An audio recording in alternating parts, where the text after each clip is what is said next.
Good morning. Stock 2020 के पहले match में आप सबका स्वागत है। मैं हूं अनिल सिंघवी और मेरे साथ आज नए captain Ashish Verma. Ashish good morning. Good morning Anil ji. स्वागत है आपका भी। आगे बढ़ने से पहले देख लें रूल बुक। किसी भी शेयर का 10 दिनों का औसत वॉल्यूम 1 लाख से कम नहीं होगा। एक एक्सचेंज पर लिस्ट होने पर 10 दिनों का औसत वॉल्यूम कम से कम 50,000 होना चाहिए। शॉर्ट करने की सलाह केवल फ्यूचर एंड ऑप्शंस के शेयरों पर ही दी जाएगी। सर्किट पे बंद हुआ कोई भी शेयर टीम में शामिल नहीं होगा।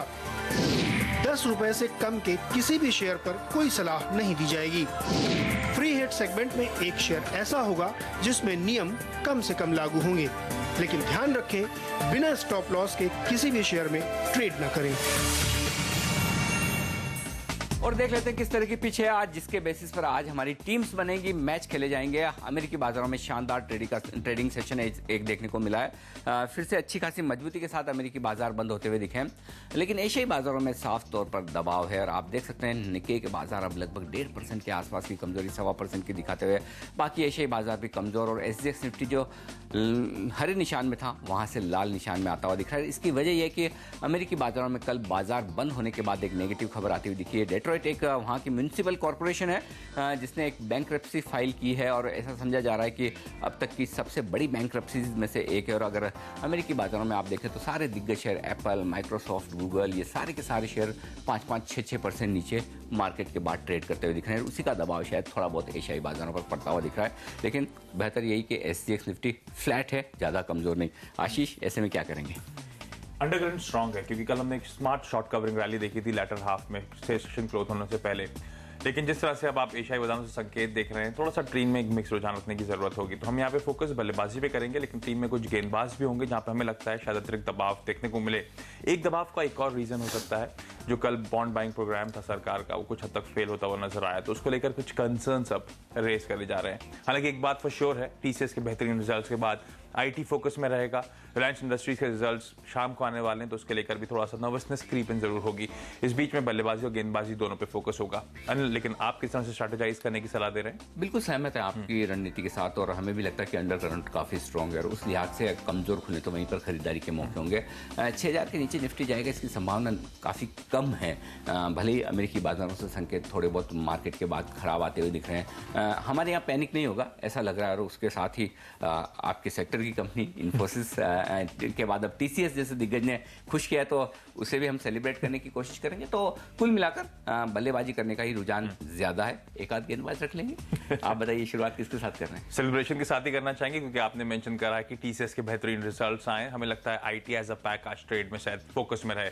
विप्रो में लेकिन हमारे एक्सपर्ट्स मानते हैं खरीदारी करके चलें। दरअसल 2 कंपनीज ऐसी थी जिसमें बाजार एक्सपेक्ट कर रहा था कि इस बार रिजल्ट सीजन में भी कमजोरी देखने को मिलेगी, इन्फोसिस और विप्रो। एक्सपेक्टेड था कि TCS और HCL टेक से फिर से लीडिंग परफॉर्मेंस ही देखने को मिलेगा आपको, लेकिन जिस तरह से इन्फोसिस के नंबर्स ने बाजार को सरप्राइज करा, ज्यादातर लोग क्वेश्चन मार्क लगा रहे थे कि शायद एक वन ऑफ है।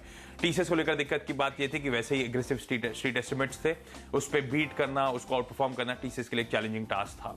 लेकिन इस कंपनी ने रुपए में आए, डॉलर में आए, मार्जिन्स, वॉल्यूम्स, किसी भी पैमाने पे आप नंबर्स देखेंगे, मुनाफे के नंबर पे हमारे एक्सपेक्टेशंस को पूरी तरह से बीट करा। और मेरे ख्याल से स्ट्रीट पे भी जो ऑप्टिमिस्टिक रिपोर्ट्स होंगी उनको भी ये कंपनी बीट करती हुई नजर आई है। दिखा रहा है कि शायद अब अंडरकरंट कहीं ना कहीं स्ट्रांग होता हुआ नजर आ रहा है। एटलीस्ट आज के ट्रेडिंग सेशन में हमें लगता है विप्रो जैसे काउंटर्स में एक अच्छी खरीदारी देखने को मिल सकती है। वैसे भी वैल्यूएशन वाइज बेहद डिस्काउंट पे चल रहा है। TCS इस टाइम पे 20 के मल्टीपल नजर आएगा आपको। इन्फोसिस 16 के 16.5, 17 के मल्टीपल पहुंच चुका है रैली के बाद। HCL टेक से भी डिस्काउंट पे आपको विप्रो ट्रेड करता हुआ नजर आएगा। हमें लगता है यहाँ पे शायद एक अच्छी खरीदारी, एक अच्छा अप मूव देखने को मिल सकता है। खरीदारी करके चलें, आज के ट्रेडिंग सेशन में शायद ये स्पेस पूरी फोकस में रह सकती है। इसके साथ साथ हानुंग टॉयज, इस काउंटर में भी हर एक्सपर्ट्स मानते हैं खरीदारी करके चलें। अमेरिका से अच्छे संकेतों की जो बात करी जा रही थी, उसका सेंटिमेंट के लिहाज से इस कंपनी को वैसे ही फायदा मिलता है, क्योंकि एक्सपोर्ट का बड़ा कारोबार है उस वर्टिकल में। लेकिन आज लेने की बड़ी वजह है कि इस कंपनी ने अनाउंस करा है, इसको एक तगड़ा ऑर्डर मिला है अमेरिकी क्लाइंट से, एक जहां पे ये होम फर्निशिंग एक्सपोर्ट का एक ऑर्डर है $60 मिलियन का, यानी कि हिंदुस्तानी करेंसी में अगर बात करें तो 360 करोड़ रुपए के आसपास का इस छोटी कंपनी के लिए एक तगड़ा ऑर्डर मिलता हुआ नजर आ रहा है। तो ऑब्वियसली आज के ट्रेडिंग सेशन में सेंटिमेंट्स के लिहाज से खबर प्ले होती हुई नजर आएगी। हमें लगता है 75-76 तक के लेवल्स के लिए अप्रोच करें, और एक्सपेक्टेड है कि शायद एक स्मार्ट अप मूव दिखाएगा, क्योंकि हाई बीटा जोन में आमतौर पर काउंटर नजर आता है। तो ट्रेडिंग स्टॉप लॉस के साथ अगर आप यहाँ पे अच्छे अप मूव्स देखने को मिले तो इन्हें कैश करने की भी कोशिश करें। लेकिन अनिल, आप कहाँ से शुरुआत करेंगे आज? हम शुरुआत करेंगे 2 मिड कैप स्टॉक्स के साथ और सबसे पहले जेन इरिगेशन होगा। आशीष, मैंने परसों नीलकंठ मिश्रा क्रेडिट स्विस के जो इंडिया इक्विटी स्ट्रेटेजिस्ट है उनका इंटरव्यू किया था। एक इंटरेस्टिंग बात उन्होंने कही कि हिंदुस्तान में भले आप और हमारे जैसे शहर में रहने वाले लोगों की सैलरी या कमाई उतनी ना बढ़ रही हो, लेकिन गाँव में रहने वाले लोग काफ़ी कमा रहे हैं और अनऑर्गेनाइज सेक्टर में कम से कम 2 या 3% एक्स्ट्रा जीडीपी ग्रोथ है जो काउंट होती हुई नहीं दिख रही है। जेन इरिगेशन में एक ऐसी इंटरेस्टिंग स्टोरी बनती हुई दिख रही है। इन्होंने हाल ही में अपनी एक एनबीएफसी शुरू की है जो किसानों को कर्ज देने का काम करेगी और खास बात यह कि अब मॉनसून अच्छा है और ऐसे में इरिगेशन सिस्टम्स खरीदने के लिए किसानों के पास जो फाइनेंशियल पावर है वो बढ़ता हुआ दिख रहा है। कई सरकारी स्कीम्स ऐसी है जिनका फायदा उन्हें मिल रहा है और क्रेडिट स्विस जैसे दिग्गज एफआई अगर इतनी छोटी बातों पर ध्यान रखकर वो ये कहते हैं कि इस तरह की कंपनियां जो ऐसे अनऑर्गेनाइज सेक्टर को फाइनेंस करने का काम करती है तो वो ये काफ़ी पॉजिटिव हो सकता है। हमें लगता है ये पॉजिटिव ट्रिगर्स तो हैं, लेकिन जो एनबीएफसी जेन इरिगेशन ने शुरू की है हम उम्मीद करें कि उससे लेकर कोई बड़ा कॉर्पोरेट अनाउंसमेंट यहाँ पर आने की संभावनाएं बनती है। या तो किसी बड़ी दिग्गज एनबीएफसी कंपनी के साथ किसी तरह का टाई अप हो सकता है या कुछ बड़ी स्टेक कोई दूसरे प्लेयर्स यहाँ पर खरीद सकते हैं। वैसे भी अच्छे मॉनसून होने की वजह से यहाँ पर डिमांड बढ़ने की पूरी संभावना है। हमें लगता है जेन इरिगेशन एक बेहतरीन ओपनर है आज के सेशन में और वैसे भी कल दिग्गजों में अच्छी खरीदारी हुई। High beta mid cap stocks आज तेजी में रह सकते हैं। 58 रुपए के टारगेट के साथ जेन इरिगेशन में खरीदारी का मौका हमारे सिलेक्टर्स मानकर चल रहे हैं और स्टॉप लॉस 53 पर लगाना चाहिए। पीएफसी, पावर फाइनेंस कॉर्पोरेशन, ये एक और स्टॉक है जो उछाल के लिए तैयार है। हमारे सिलेक्टर्स मानते हैं कि जो कुछ भी इनके हाई कॉस्ट डेट हैं उन्हें ये लोअर कॉस्ट के साथ फिर से बदलने की कोशिश कर रहे हैं और इसके चलते शायद इनके मार्क टू मार्केट लॉसेस की जो बात कही जा रही है वो कम होते हुए दिखे और वैसे भी काफ़ी हद तक जो इनके जो आउटस्टैंडिंग ड्यूज हैं जिन्हें रिकवर करने की कोशिश ये करते हुए दिख रहे हैं उस फ्रंट पर भी कुछ पॉजिटिव खबरें आती हुई दिख सकती है। हमारे सेलेक्टर्स का ये मानना है कि बैंक्स के बाद अब एनबीएफसीज और पीएफसीज ये 2 स्पेस ऐसी है जो तेजी में पार्टिसिपेट करने की कोशिश करेगी। ऐसे में आज 138 रुपए के टारगेट के साथ यहाँ पर खरीदारी की जा सकती है। अच्छी खासी शॉर्ट्स बनी हुई है और अगर ये स्टॉक 132 रुपए के ऊपर चलने लगे तो स्टॉक में एक अच्छी एग्रेसिव शॉर्ट कवरिंग आने की संभावना बनती है। लेकिन आज के लिए स्टॉप लॉस होगा 128 रुपए का और पीएफसी होगा हमारा दूसरा ओपनर। वक्त है मिस्टर डिपेंडेबल का।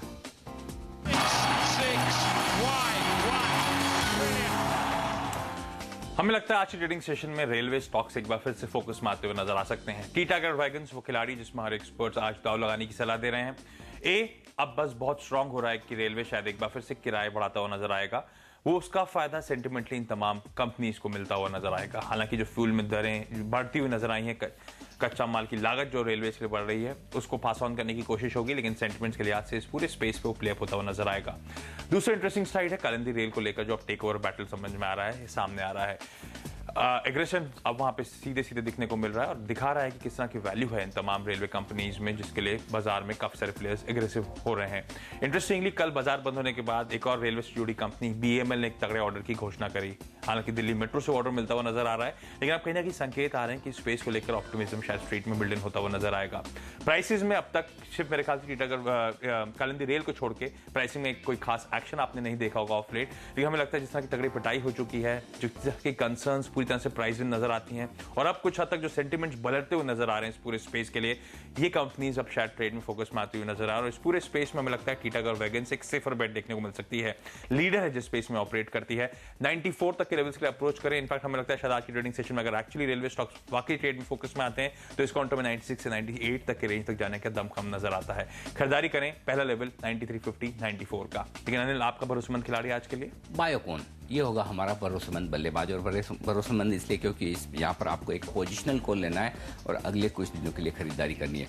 उससे पहले मैं आपको याद दिला दूं, आशीष, कल का हमारा फ्रीड बल्लेबाज यूको बैंक 17% ऊपर बंद हुआ और वजह हमने एक ही कही थी कि आज जो नतीजे आने वाले वो अच्छे रहेंगे। हालांकि ये मैं कहना चाहता हूँ कि हमें भी अंदाजा नहीं था कि शायद ये स्टॉक इतना अच्छा तेजी दिखाएगा और इतना जल्दी दिखाएगा। बायोकॉन में भी हम कुछ इसी तरह के नतीजे आने की उम्मीद कर रहे हैं। अगले गुरुवार को नतीजे आएंगे, यानी कि अब भी आपके पास 4 ट्रेडिंग सेशन हो रहे हैं, 5वें ट्रेडिंग सेशन में नतीजे आएंगे। तो आप सही लेवल्स देखकर जब आप खरीदना चाहें तब खरीदें। लेकिन हमारे सिलेक्टर्स मानते हैं कि यूको बैंक की तरह ही बायोकॉन के भी नंबर्स हम उम्मीद करें कि उम्मीद से काफ़ी बेहतर होंगे। ये नंबर शायद इस तरह के हो सकते हैं जो इस कंपनी को फिर से फंड मैनेजर्स के रडार पर ला सकें और इसकी री रेटिंग कर सकें। उतने बेहतरीन नंबर्स की हम उम्मीद करें तो ये क्वार्टर बायोकॉन के लिए शायद पिछले 12-15 क्वार्टर में सबसे बेहतरीन क्वार्टर हो सकता है, ऐसा हमारे सेलेक्टर्स मानते हैं। और चूंकि नतीजों के पहले स्टॉक आजकल जनरली रनअप देना शुरू कर देते हैं, चाहे आप यूको बैंक देख लें या फिर हेक्सावेयर जो हम लगातार कई दिनों से रिकमेंड कर रहे हैं, तो ऐसे में बेहतर ही होगा कि आप अभी से खरीदारी करना शुरू कर दें, ताकि नतीजों के आसपास आप या तो प्रॉफिट बुक कर लें या फिर सेल ऑन न्यूज़ वाला मामला होता दिखे तो आप सेफ रहें। उस लिहाज से हम आज से लेकर गुरुवार तक यहाँ पर खरीदारी करने की राय दे रहे हैं और यही वजह कि मिस्टर डिपेंडेबल है और हम उम्मीद कर रहे हैं कि आगे भी हमारी टीम में ये शामिल होता रहेगा। आज के लिए छोटा टारगेट है 320 रुपए का, लेकिन इवेंचुअली जैसा हम उम्मीद कर रहे हैं वैसे नतीजा आए तो ये स्टॉक 340-350 रुपए के लेवल्स भी आपको नतीजों तक अगले गुरुवार तक दिखा सकता है। तो बाय कौन होगा? Mister dependable. और हम आपको याद दिला दें कि टीसीएस की पहली तिमाही के नतीजों पर कंपनी के मैनेजमेंट से हमारी खास बातचीत होगी। आप देखिए आज सुबह 9:15 बजे, और इसमें हमारे साथ शामिल होंगे कंपनी के एमडी और सीईओ एन चंद्रशेखरन और सीएफओ राजेश गोपीनाथन।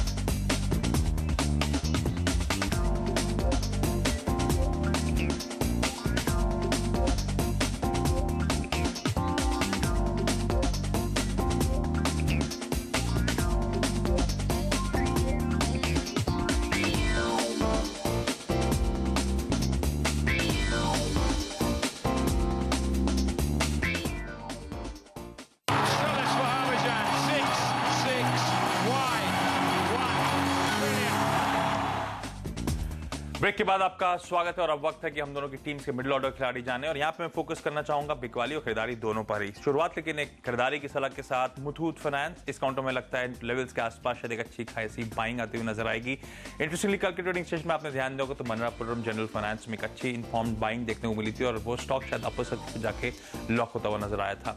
मुथूट फाइनेंस में हमें लगता है एक स्मार्ट कैचअप रैली आज प्ले अप होती हुई नजर आएगी, लेकिन ध्यान रखें बेहद वॉलेटाइल है काउंटर इस समय।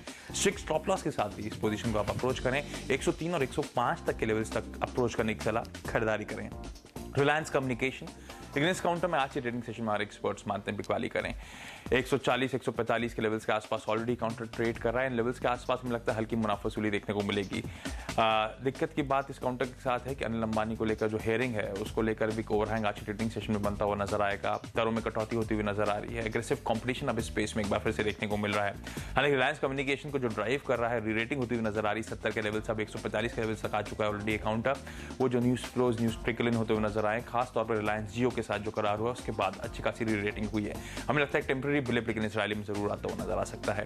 140 तक के लेवल्स के लिए आप अप्रोच करें, शायद यहाँ पे कुछ दबाव देखने को मिल सकता है स्ट्रिक्ट स्टॉप लॉस के साथ। आईसीआईसीआई बैंक, कल हमने देखा था पीएसयू बैंक ने हाईलाइट भी करा था, उस स्पेस में हमने देखा था एक स्मार्ट शॉर्ट कवरिंग रैली देखने को मिली थी लैटर हाफ में। लेकिन हमें लगता है प्राइवेट सेक्टर बैंक में जिस तरह के अब रिजल्ट्स सामने आ रहे हैं उसको लेकर अब दिक्कतें आ रही हैं, क्योंकि अब एसेट क्वालिटी की जो कंसर्न्स हैं प्राइवेट सेक्टर बैंक्स में आपको नजर आएंगे ज्यादातर। और इनफैक्ट दिग्गज एचडीएफसी बैंक जैसे काउंटर्स में भी एसेट क्वालिटी को लेकर अब डिटोरिएशन देखने को मिल रहा है, कंसर्न्स वे कर रहे हैं।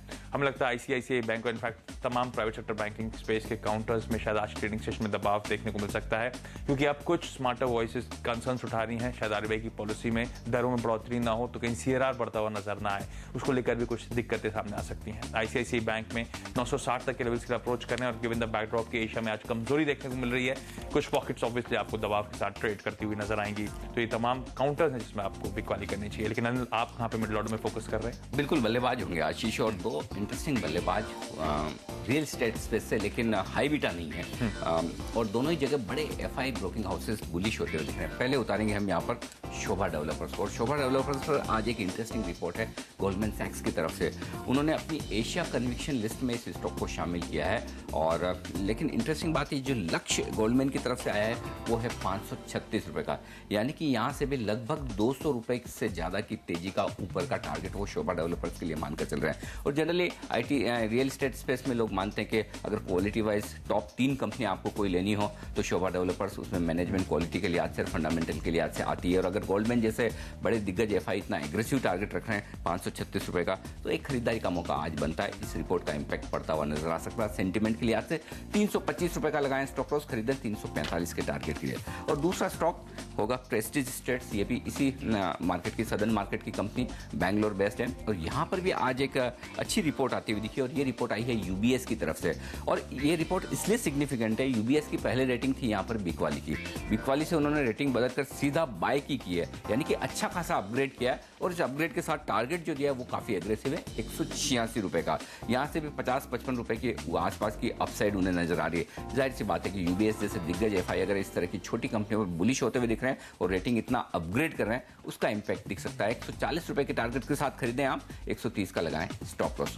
OBC, oriental bank of commerce, ये होगा अगला प्लेयर, शॉर्ट कवरिंग कैंडिडेट, पूरी तरह से वायदा कारोबार के ट्रेडर्स के लिए। और हम उम्मीद करें कि अगर बाजार में आज रिकवरी आनी है, तेजी होनी, तो बैंकिंग स्टॉक्स उसे लीड करने की कोशिश करेंगे। और कल प्राइवेट सेक्टर बैंक्स ज्यादा बेहतर प्रदर्शन करते हुए दिखे थे, आज पीएसयूज चल सकते हैं। हमें लगता है 186 रुपए के टारगेट के साथ यहां पर खरीदारी का मौका बनेगा, लेकिन ये पूरी तरह से एक शॉर्ट कवरिंग के बेसिस पर कॉल है, इसलिए टेक्निकल है। 177 का स्टॉप लॉस आप जरूर लगाएं, खरीदें ओबीसी। और अब वक्त है फ्री हिट।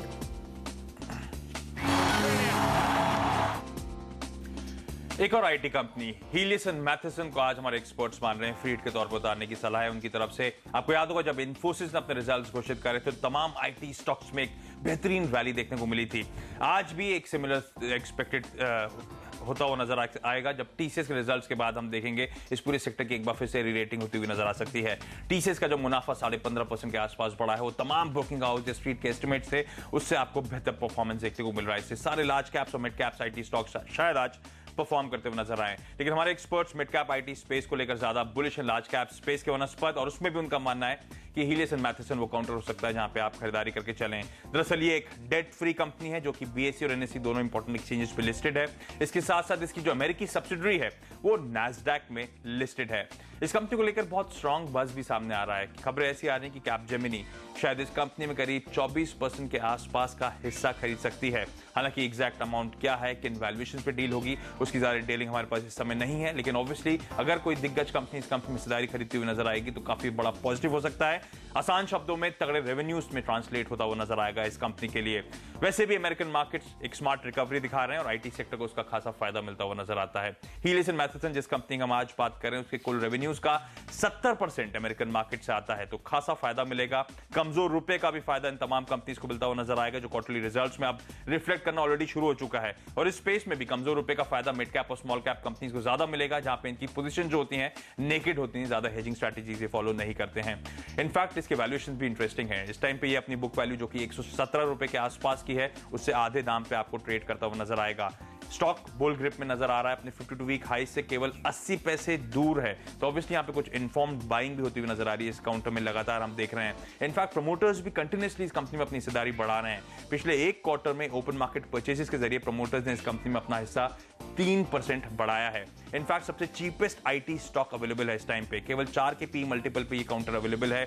माइंडट्री 9 के पी मल्टीपल पे, हेक्सावेयर 10 के, इसके अलावा वक्रंगी सॉफ्टवेयर जैसे काउंटर्स में 39 से 40 के पी मल्टीपल्स पे ट्रेड्स देखने को मिलेंगे। इंटरेस्टिंग कंपनी है, एक सेक्टोरल फोकस होगा आज पूरा आईटी पे, मिड कैप और स्मॉल कैप्स में smart out performance, debt free company है, रिकवर करते हुए नजर आ रहे हैं अमेरिकन मार्केट्स, कमजोर रुपया है, वैल्यूएशंस बेहद अट्रैक्टिव हैं, चाहे बुक वैल्यू की बात करें, पीई की बात करें, इन्फॉर्म्ड बाइंग देखने को मिल रही है। और अब सबसे इंपॉर्टेंट कि शायद कैपजेमिनी इस कंपनी में चंक खरीदता हुआ नजर आ सकता है, बड़ा पॉजिटिव हो सकता है इस कंपनी के लिए। खरीदारी करें, 74 तक के लेवल्स पे अप्रोच करने की सलाह। लेकिन अनिल, आपका फ्री हिट खिलाड़ी आज के लिए for a change cash market का एक स्टॉक हम फ्री हिट बल्लेबाज के तौर पर उतार रहे हैं, वो है बजाज इलेक्ट्रिकल्स। आशीष, जनरली अगर किसी कंपनी का 75वां साल हो तो क्या आप उम्मीद करेंगे कि कुछ स्पेशल आपको मिले?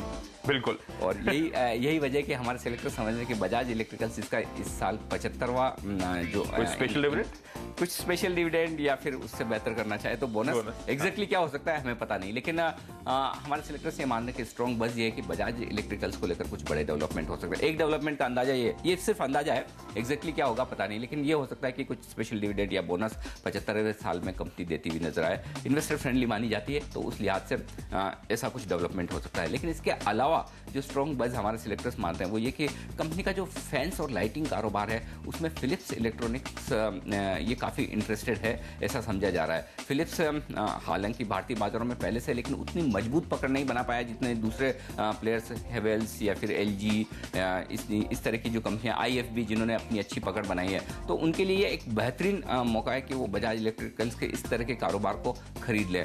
उम्मीद ये बताई जा रही है कि अगर इस तरह की कोई डील या डेवलपमेंट होता है तो शायद 2.5 से 3 हज़ार करोड़ रुपए में ये कारोबार बेचा जा सकता है या फिर इस तरह की डील हो सकती है। कब तक होगी या नहीं इसका अंदाजा लगाना वाकई में मुश्किल काम है, लेकिन अगर इस तरह के डेवलपमेंट होते हैं तो वाकई में इस कंपनी के लिए बड़ी फायदे की बात हो सकती है। दूसरा एक और हमारे सेक्टर्स मानते हैं कि स्ट्रॉन्ग बस ये भी है कि अगर ये दो डेवलपमेंट ना हो तो शायद किसी तरह का कोई स्ट्रेटेजिक अलायंस या फिर जॉइंट वेंचर पार्टनरशिप किसी तरह की बड़े इंटरनेशनल प्लेयर्स के साथ बजाज इलेक्ट्रिकल्स कर सकता है। कुछ भी हो, कुल मिलाकर हम ये समझ रहे हैं कि 75वें साल में शेयर होल्डर्स को खुश करने के लिए कुछ न कुछ ऐसा बड़ा पॉजिटिव ट्रिगर बजाज इलेक्ट्रिकल्स में देखने को मिलेगा जो यहाँ से स्टॉक को अच्छी तेजी दिखा सकता है। लेकिन उसके बावजूद हमें छोटे टारगेट के लिए ट्रेड करने की राय देंगे। 195 रुपये का होगा वो आज के लिए, 180 रुपये के आसपास का स्टॉप लॉस लगाएं, लेकिन बेहतर ही होगा कि थोड़ा सा पोजिशनल व्यू लें, एक इन्वेस्टमेंट के लिहाज से कॉल लें, थोड़े लंबे समय के लिए लें और इंतजार करें कुछ बड़े डेवलपमेंट का। ऐसे में स्टॉक शायद 225-250 की रेंज में भी जाए तो हमें आश्चर्य नहीं होगा। तो पोर्टफोलियो में रखने लायक स्टॉक, और वैसे भी आप देख सकते हैं FMCG स्टॉक्स काफ़ी मजबूती के साथ ऊपर आ रहे हैं, तो ऐसे में इस तरह के स्टॉक्स में एक अच्छी खरीदारी बनती है। लेंगे एक ब्रेक और ब्रेक के बाद आपको बताएंगे पिंच हिटर्स। बने रहिए हमारे साथ।